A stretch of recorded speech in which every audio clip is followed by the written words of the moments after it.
I'm a 20-year-old guy working at our country's emergency dispatch center. Where I live, we have one nationwide emergency number that everyone calls for help. After taking the call, we contact firefighters who respond similar to paramedics, though they don't administer medications. My path to this job wasn't exactly straightforward. I'd always been fascinated by emergency services since I was a kid. My uncle was a firefighter, and the stories he told around family dinners captivated me. When I turned 18, I initially tried to become a firefighter myself, but some minor health issues disqualified me. Not willing to give up on my dream of helping people in emergencies, I applied for dispatch training instead. The job is stressful but rewarding. Well, most days. Today was what we call a crap show day. We were severely understaffed, with multiple units already out on calls. The phone lines wouldn't stop ringing and everyone was stretched thin. That's when I got the call from a regular troublemaker. This one individual, let's just call him the caller, is infamous among our dispatch team. He's consistently rude, extraordinarily loud, and almost always intoxicated when he calls. He's known for tying up emergency lines for non-emergency issues, usually because he wants free transportation. The phone rang and I immediately recognized the number. I answered with a standard emergency services greeting asking about his emergency. The caller immediately shouted that he needed a ride to the store right away. His words were slurred, and I could tell he was drunk again. I took a deep breath. I explained to him that this was an emergency line, reminded him that we'd discussed this before, and clarified that we weren't a taxi service. I suggested he call a cab instead, mentioning they would be cheaper than the fine he could get for misusing emergency services. The caller responded angrily, telling me not to tell him what to do and calling me a jerk. I maintained my composure and explained that while we do provide non-emergency medical transport for appointments like physiotherapy, those services need to be scheduled in advance, just like everyone else does. He complained that he didn't have money for a cab and argued that we were supposed to help people. I patiently explained that we do help people, but only in actual emergencies, and his need for a ride to the store didn't qualify as one. The caller's voice grew even louder as he threatened to call emergency services and tell my bosses it was an emergency. I replied that he could do that since he was a free citizen, but warned him that misusing emergency services was a serious offense. He defiantly told me to watch him and hung up. I knew exactly what was coming. Less than 2 minutes later, I received a call from the emergency hotline. The operator told me they needed emergency service at the caller's address for a reported case of alcohol poisoning. I recognized the address immediately and advised the operator that the individual at that address had just called, threatening to fake an emergency. I mentioned his history of aggressive behavior and suggested that the responding team might need additional support. About 50 minutes later, my radio crackled to life. It was one of my colleagues who had responded to the call. He asked me what was going on, wondering why the intervention team was arresting the caller and why there were so many police officers when the call was supposed to be about alcohol poisoning. I was confused too, so I asked for details. Apparently, when the police arrived with our emergency team, the caller had tried to force his way into the driver's seat of the police vehicle, insisting they drive him to his destination.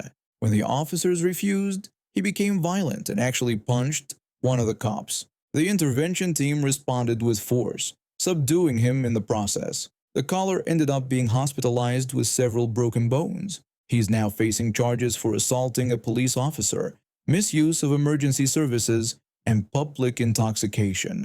The hospital is also treating him for alcohol addiction. What started as a demand for a free ride ended with a hospital stay and criminal charges. The entitlement of some people never ceases to amaze me. He thought his desire for a free ride trumped actual emergencies on a day when we were already overwhelmed. I later found out this wasn't his first run-in with the law, but it was definitely his most serious. I just went back to answering the next call. Another day at dispatch, another entitled person thinking emergency services exist solely for their convenience. A week later, I was surprised when my supervisor called me into her office. She explained that the police department had sent over the body camera footage from the incident with a caller. Apparently, they wanted to use it for training purposes and they needed my statement to complete their report. When I watched the footage, I was shocked at just how belligerent the caller had been. On the video, he could be seen stumbling toward the police vehicle, yanking at the door handle, and slurring demands for a ride to the liquor store. When the officer denied his request, the caller took a wild swing that barely connected with the officer's shoulder. What followed was swift and by the book. The intervention team subdued him with textbook precision. My supervisor commended me for handling the initial call professionally and for warning the response team about potential danger. She mentioned that because of my warning, they had sent additional officers, which helped prevent the situation from escalating even further. I later heard that the caller was sentenced to 6 months in a rehabilitation facility as part of his plea deal. Some of my colleagues think he got off easy, but I hope the mandatory treatment helps him turn things around. Regardless, I've saved the recording of that call, not to mock him, but as a reminder of why we take every call seriously and why protocols matter. In emergency services, you never know when a routine call might turn dangerous or when an entitled demand might end with handcuffs and a hospital stay. I spent over 2 years working at a hotel where I got to know everything about how things run, especially when we changed to a new hotel brand. The training was tough and covered everything from helping guests to learning company rules. In the end, only 2 of us still worked there who had gone through that original training. Working at the front desk meant dealing with all types of people. Most guests were pleasant, but occasionally you'd encounter someone who thought their status entitled them to special treatment beyond what our policies allowed. One afternoon I arrived for my 3:11 shift and immediately noticed something was wrong. My 2 morning shift colleagues, both young women who had recently graduated high school, had clearly been crying. Their makeup was smeared all over their faces. Our front desk manager, who had only been with us for about 4 to 6 months, looked absolutely furious. I asked what was wrong. The front desk manager explained that we had a major jerk as a guest who was the highest level on the rewards program for the hotel chain. He described how this guest was constantly demanding free upgrades and freebies and screamed during every interaction with staff. He told me every department had called him complaining about this guest and that just now the man had come to the desk and screamed at my 2 colleagues until they were both crying. I felt terrible for my colleagues. They were sweet, innocent people who genuinely enjoyed helping guests. While my manager was explaining the situation, I looked up the guest's information in our system. As soon as I saw his details, a smile spread across my face. I pointed out to my manager that the guest was actually an employee of a different hotel. My manager acknowledged this but didn't see why it mattered. I explained that when traveling using an employee discount, guests are required to behave respectfully, as stated in the fine print on the discount form. I grabbed the form and showed it to my manager, pointing at specific text. I showed him where it said that failure to be respectful could lead to having an employee discount suspended or permanently revoked, and could even result in termination. I suggested that he call this guest's hotel, ask for the general manager, and explain who he was and what the guest was doing. I quickly looked up the hotel's phone number, called, and handed the phone to my manager. After a lengthy conversation, my manager hung up with an evil, satisfied smile. The manager told me that the guest's general manager was absolutely furious after hearing about everything the guest had done. Just then, our main switchboard phone rang. I answered professionally, greeting the caller and asking how I could direct their call. The caller requested to speak to the entitled guest's room. I politely agreed and transferred the call. After transferring the call, I made a sarcastic comment to my manager about how someone wanted to talk to the entitled jerk, and I wondered who that could be.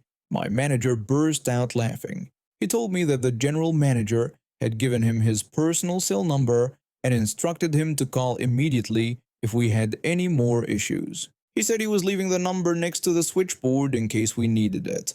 I told my manager that While his revenge was done, mine was just beginning.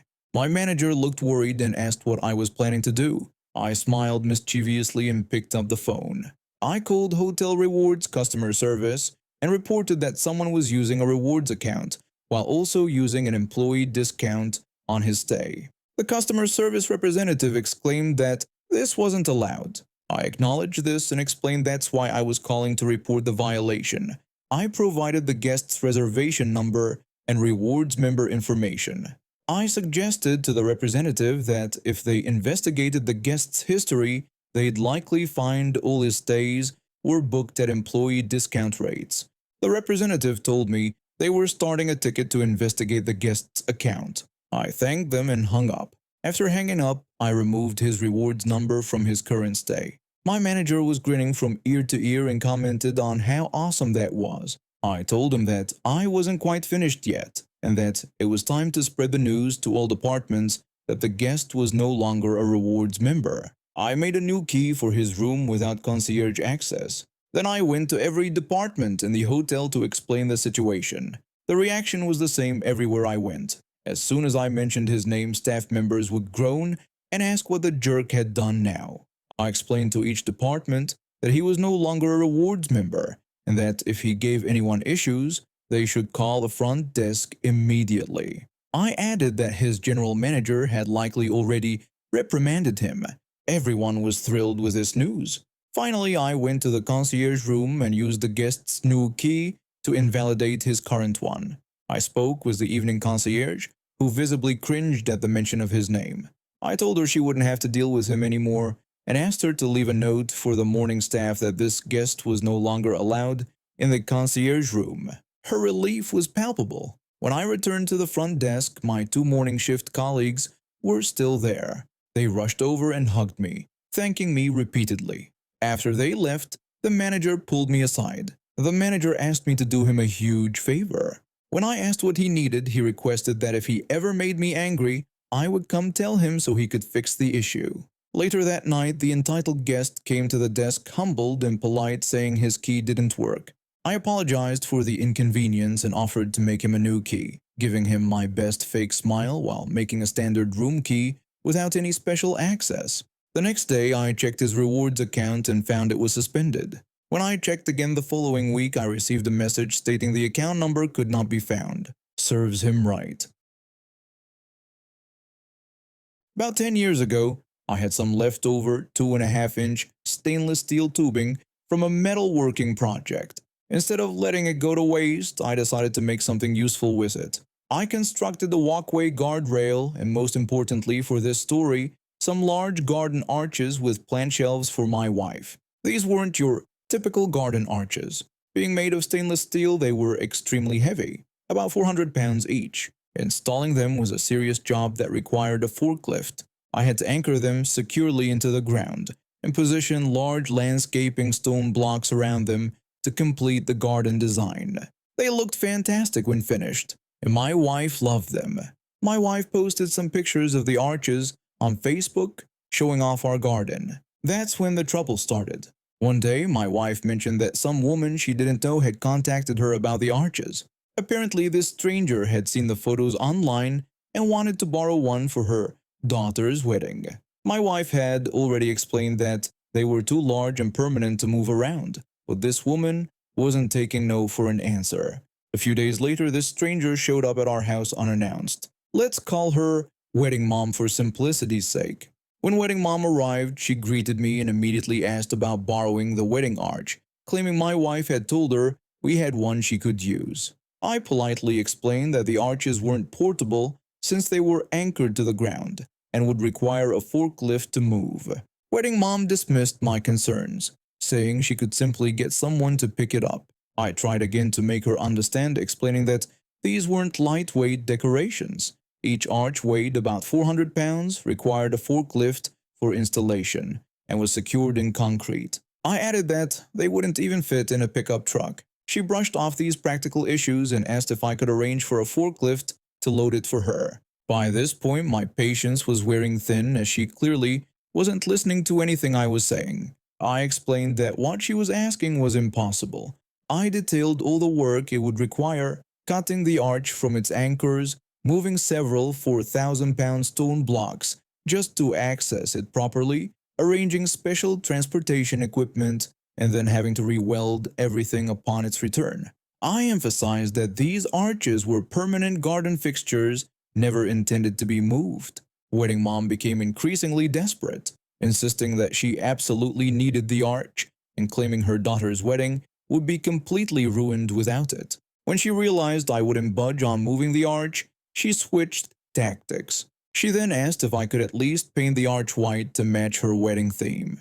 I explained that the whole point of using stainless steel was that it never needed painting, and that preparing and painting polished stainless was an extremely difficult process that would require sanding, prepping, priming, painting, and then repolishing to remove all the sanding scratches.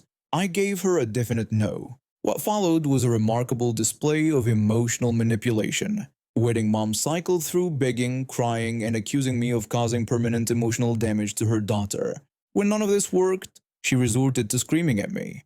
At this point, my wife intervened. She suggested to wedding mom that if she really wanted an arch like ours, she could have one custom made for about $4,400 and have it painted by professionals elsewhere. Wedding mom reacted with indignation, declaring that she had no intention of paying for an arch and that we were supposed to lend it to her completely free of charge. After more heated arguments, she finally left, and we thought that was it. About 2 weeks later, I received an urgent call from my wife while at work. She explained that wedding mom had returned with reinforcements. She had brought family members, friends, a pickup truck, and even the county sheriff to our home.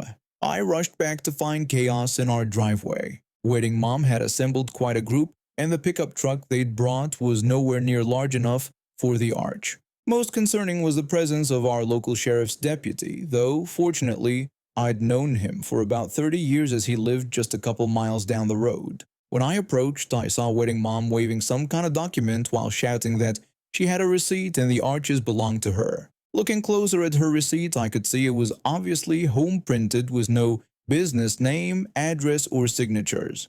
It falsely claimed she had purchased both arches for merely $200. I explained the situation to the deputy, describing how this woman was attempting to steal our property and that the arches had been in our garden for years. I pointed out that the receipt was clearly fraudulent. Meanwhile, I tried to keep wedding mom's increasingly hostile group at bay. Her supporters became more aggressive, with one family member demanding that we just give her the arch and questioning why we were being so difficult. Another accused us of promising to sell it to her and then backing out of the deal. The deputy spoke with my wife to verify my account. The situation became so heated that he had to call for backup. Eventually, 2 more deputies arrived, and together they escorted wedding mom and her entire group off our property. When they were leaving, wedding mom continued to shout about how I was destroying her daughter's wedding. I never found out how the wedding went, but I can confidently say it wasn't under my wife's arches. There was absolutely no way I was going to move those 4,000-pound stone blocks, tear up my yard, use a cutting torch to remove the arches, transport my forklift from my shop to my home, and then reverse the entire process just to lend these arches to a complete stranger. Interestingly, my wife's Facebook post did inspire some of our actual friends. 2 couples have since had their wedding photos taken under our arches, but the arches stayed exactly where they are, and there were no crazy mother of the brides involved.